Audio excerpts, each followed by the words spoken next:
ഇന്ന് നമ്മള് ഈ പിള്ളേർക്ക് നൊങ്കുവണ്ടി വേണമെന്ന് പറഞ്ഞിട്ടേ നമ്മൾ തൊടിയിൽ പോയപ്പോ 2 നൊങ്ക് വെട്ടിക്കും. ഇതാട്ടോ സാധനം നൊങ്ക്. അപ്പൊ ഞാൻ എന്താക്കി, വീട്ടിലുണ്ടായിരുന്ന നമ്മുടെ ലൈസോള് മാതിരി ഒരു ഡപ്പ് എടുത്തു, അതിലൊരു ഹോൾ ഉണ്ടാക്കി കേട്ടോ. ഒരു കഷ്ണം ഇരുമ്പിന്റെ കഷ്ണം.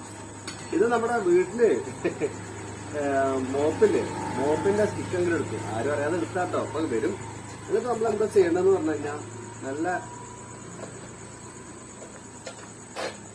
ഇത് ഇവിടെ ചെയ്തു. എന്നിട്ട്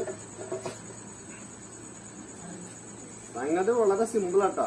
കുട്ടികൾക്ക് പെട്ടെന്ന് ഉണ്ടാക്കി കൊടുക്കാമെന്ന് വെച്ചിട്ടുള്ള ഏറ്റവും വലിയ വണ്ടിയാണ്. സ്റ്റെയറിംഗ് ഒക്കെ നമ്മുടെ ചെറിയ മോനൊക്കെ റെഡിയാക്കി വെച്ചു. അവന് വേണം പറഞ്ഞിട്ടാ. സംഗതി റെഡിയാട്ടാ, വണ്ടി റെഡിയാ. അതല്ലേ, അതാണ് നൊങ്ക് വണ്ടിട്ടാ. കാണാത്തവർക്ക്